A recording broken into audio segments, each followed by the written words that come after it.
There is one video that is currently dividing the entire internet. You all will upload a video and regret the consequences. I feel like people are really making a big deal out of nothing. I'm focused on the fact that these kids can't even read past the fifth grade level. Are you crazy? Can you teach the math? Can you just teach the English class? The conversation started when a middle school educator on TikTok was live streaming as a group of female middle school students were unbraiding his hair before his scheduled hair appointment. After a stream of negative comments on the TikTok live, the teacher then decided to post a sped up version of this live to his TikTok, where he asked his over 700,000 followers to, quote, comment your thoughts. He also started off the video by saying that he wanted to start a dialogue and stir the pot a little bit in a conversation surrounding the students unbraiding his hair. Let's go ahead and stir the pot a little, shall we? The comments on TikTok seem to be overwhelmingly positive at first, and this makes sense because the comments are mostly from his followers. So anyway, me personally, I don't believe nothing was wrong with the video.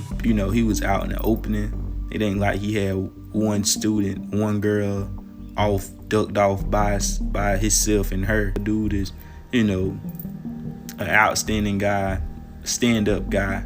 He ain't on no type of shit like that. This guy responded and said, if the parents are okay with it, why not? It's the end of the school year and nothing negative is happening here. We all live in a community together, and if someone like a teacher is in need of assistance with something unproblematic like this, I see no issue. Brian Robinson said, as a former teacher, it's not that serious. This teacher clearly has built strong and trusting relationships with his students. Everything isn't a red flag for something more sinister. But he has since gotten a ton of backlash on other social media sites like X, who have turned this into a conversation about boundaries and whether this is appropriate behavior for a teacher. Sincerely, Nell says, I think a bond between an educator and their students can be a wonderful thing. However, I believe boundaries are necessary, and there are plenty of team building exercises or games that can establish this and doesn't require touching beyond a high five or a half church hug. Another opinion said, as a former high school and middle school teacher, I would not be comfortable with it. I watched the context video. He seemed to have established good bonds with his students, but there is a level of personal space where I wouldn't allow it personally. And here's the thing, I just think on the face of it, before you even have the dialogue as to whether it's personal space and whether these students are doing free labor and why there are only middle school girls in the video within that safe space, it seems to be a little performative and odd to me that teachers are so concerned about posting and being live during class. I don't want to hear anything about culture. I don't want to hear anything about them being comfortable. I don't want to hear anything about that. And if y'all worked in high schools and y'all knew what was going on in high schools, y'all wouldn't feel that way either. It's inappropriate. There need to be boundaries here.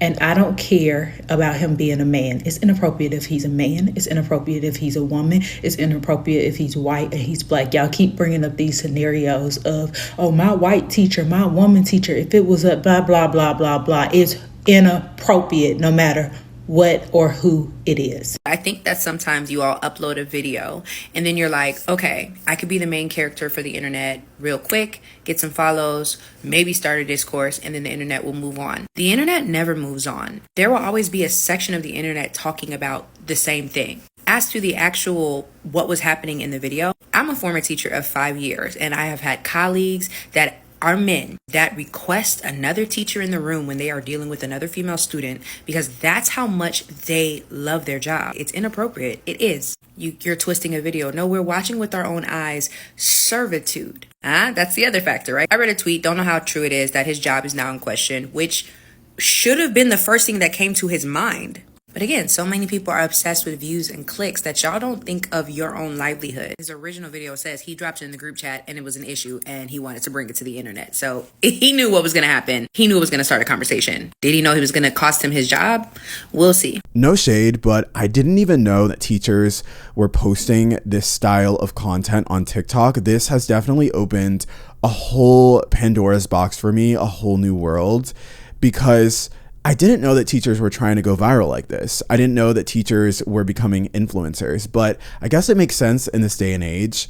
I just think back to middle school and how quirky and weird I was.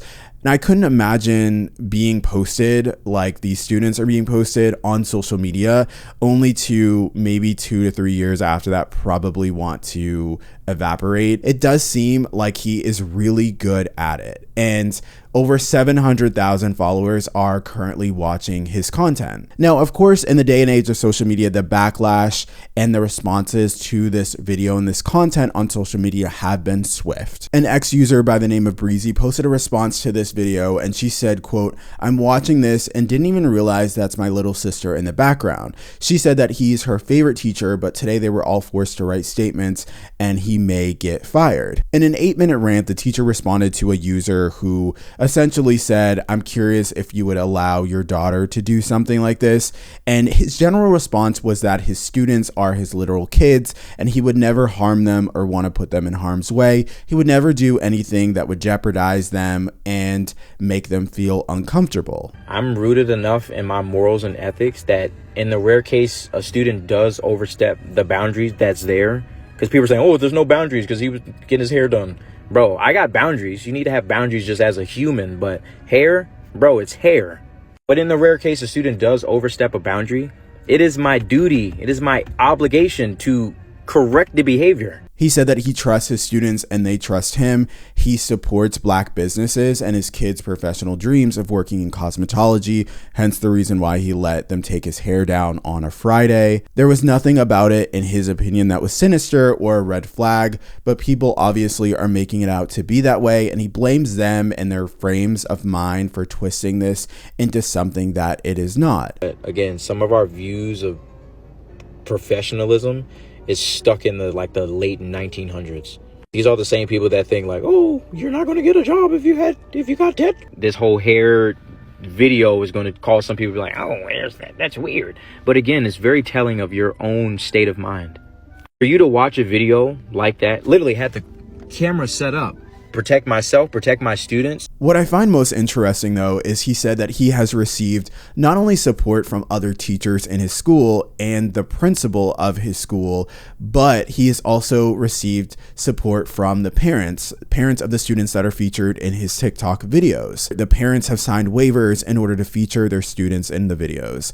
And I don't know if the parents have signed waivers before the scandal or after the scandal. As I mentioned in a previous tweet, a Twitter user said that her sister had him for a teacher and she brought home a piece of paper for her parents to sign. A few days after this video went viral and he wanted to quote unquote stir the pot, that's exactly what happened. That's exactly why I'm talking to you. The pot was stirred and he ended up being burned, and he no longer has a job. He is no longer an educator at that school.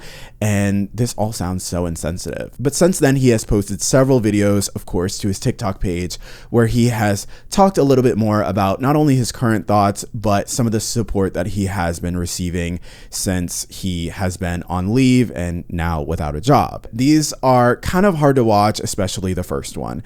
In one video he posted where it's sort of a bootleg podcast setup, people commented on the fact that also in this video there is this sad background track to fully sort of encapsulate you into the moment, where he's reading these messages, heartfelt messages that he has received from his students. I want you to know that we love you and we miss you so much and can't wait for you to come back. In the messages, people have also commented on the fact that these students are calling him bestie. Hey, bestie. I really hope that you see this message. How are you?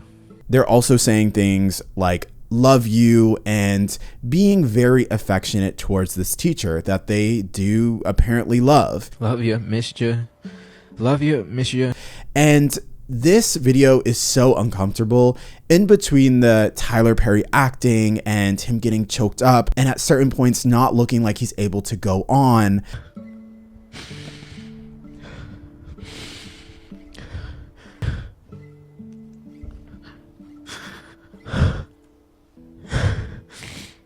He is also reading messages that are assumed to be text messages from students. Once again, blurring the line between what's appropriate and what's not, and whether students should really be texting their educator, especially at this age. But these are messages that should be kept between the educator and the teacher and the students themselves. I don't really know if these students are okay with how they exactly feel being read to 700,000 people. It almost feels like someone gets a birthday card, but the birthday card should be kept between the person who wrote it and that person that's reading it and received it. You don't want to hear what's in someone's birthday card. You just don't feel okay with hearing it. And to me, this was just a really weird video. In another video, he posted some heartfelt moments of him as an educator. And in this video, you definitely do see why students would be close to him and why they seem to really like him as a teacher, because he does seem to be a quirky, funny, very TikTok-like educator who is doing TikTok dances in the classroom. He's doing backflips and things like that. I definitely could understand being in middle school and being a young child and really liking him, because it does seem like he is the fun teacher on campus.